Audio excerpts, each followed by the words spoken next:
محرم کو کیسے گزارنا چاہیے؟ یہ ماہ محرم الحرام بہت مقدس اور اشہر حرم میں سے ایک مہینہ ہے، اور یہ صرف اس امت میں نہیں، آدم علیہ السلام سے لے کر عیسیٰ علیہ السلام تک ہر امت کے اندر اس مہینے کا احترام فرض تھا، اور یہ مہینہ مقدس ترین مہینہ سمجھا گیا، اور خصوصاً اس کی 10 تاریخ ہر امت کے اندر مقدس رہی، اور تمام امتیں 10 تاریخ کا روزہ رکھتی رہیں، اور اللہ تعالیٰ نے سب نبیوں اور رسولوں کو 10 تاریخ میں کوئی نہ کوئی خاص نعمت عطا فرمائی،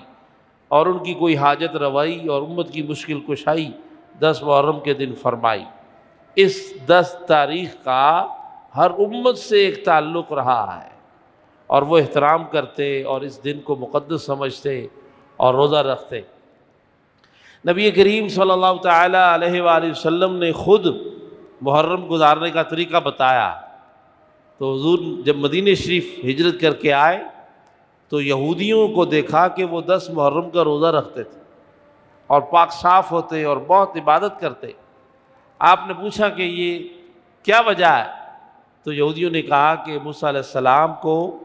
فرعون اور اس کے ظلموں سے نجات اور آپ کی قوم کو نجات 10 محرم کے دن ہوئی تھی، تو ہم اس کے شکریے میں یہ خوشی مناتے ہیں، روزہ رکھتے ہیں اور اللہ تعالیٰ کی حضور شکر ادا کرتے ہیں۔ تو رسول پاک صلی اللہ علیہ وسلم نے مسلمانوں کو، صحابہ کرام کو حکم دیا کہ تم بھی 10 محرم کا روزہ رکھا کرو، کہ موسیٰ علیہ السلام ہمارے نبی بھی ہیں، ان کی خوشی میں ہمیں بھی شامل ہونا چاہیے۔ صحابہ نے بھی روزہ رکھا، حضور نے بھی روزہ رکھا۔ اگلا سال آیا، رسول کریم صلی اللہ تعالیٰ علیہ وسلم نے ارشاد فرمایا، اللہ نے مجھ پر یہ ظاہر کر دیا ہے کہ یہ 10 محرم کا دن پہلی امتوں کے لیے جتنا مقدس تھا وہ تو تھا ہی، لیکن اس امت کے لیے اور زیادہ اس کی تقدیس اور طہارت اور فضیلت بڑھا دی گئی ہے۔ حضور نے فرمایا میری امت کے لیے یہ دن اتنا مقدس ہے کہ صرف 10 محرم کا جو روزہ ہے وہ 1 سال پچھلے اور 1 سال اگلے کے گناہوں کا کفارہ، 1 دن کا روزہ 2 سال کے گناہوں کا کفارہ۔ پھر آپ نے ارشاد فرمایا کہ اللہ نے مجھے اتنی بڑی نعمت سے نوازا ہے، میں اگر اگلے سال ہوا تو پھر 2 روزے رکھوں گا، 9 10 یا 10 11 کا روزہ رکھوں گا، تاکہ ایک روزہ اللہ کی اس نعمت پر بطور شکر ہو۔ لہذا اس امت میں محرم کی 9 10 تاریخ کا روزہ بڑا فضیلت والا،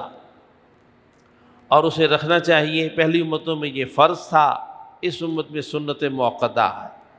لہذا اس روزے کو ضرور رکھنا چاہیے اور اس کی فضیلتوں سے ضرور برکات پانی چاہیے۔ 9 10 کا روزہ رکھیں یا 10 11، یہی محرم کو گزارنے کا طریقہ ہے۔ مختلف رسومات اور آج کل جو کچھ ہو رہا ہے وہ آپ کے سامنے ہے، وہ بعض لوگوں نے محرم کو ایک تماشا بنا لیا۔ اسلام میں محرم کا تقدس پہلے سے چلا آ رہا تھا، پھر جب واقعہ کربلا اسی مہینے کی 10 تاریخ کو واقعہ ہو گیا تو اس کے بعد اہل ایمان اسلام میں اس مہینے کا احترام اور اس کی محبت اور بڑھ گئی، اس کا ادب اور بڑھ گیا، اور واقعہ کربلا کے نام سے یہ دن اور مہینہ موسوم ہو گیا۔ ان دنوں میں اس واقعے کو ضرور پڑھنا چاہیے، اور صحیح واقعے کو کسی صحیح عالم سے سننا بھی چاہیے، تو اس سے ایمان کی تازگی، اہل بیت کی محبت اور ان کی قربانیوں کا احساس پیدا ہوتا۔ لیکن جو باقی رواج اور رسم ادا کی جاتی ہیں، بدعت و خرافات ہیں، ان سے بچنا چاہیے، اور اصل یہ دیکھنا چاہیے کہ امام حسین سلام اللہ تعالیٰ علیہ رضی اللہ تعالیٰ عنہ کا یزید سے جو اختلاف ہے وہ کس بنا پر تھا۔ وجہ یہ تھی کہ وہ شرابی کبابی آدمی تھا،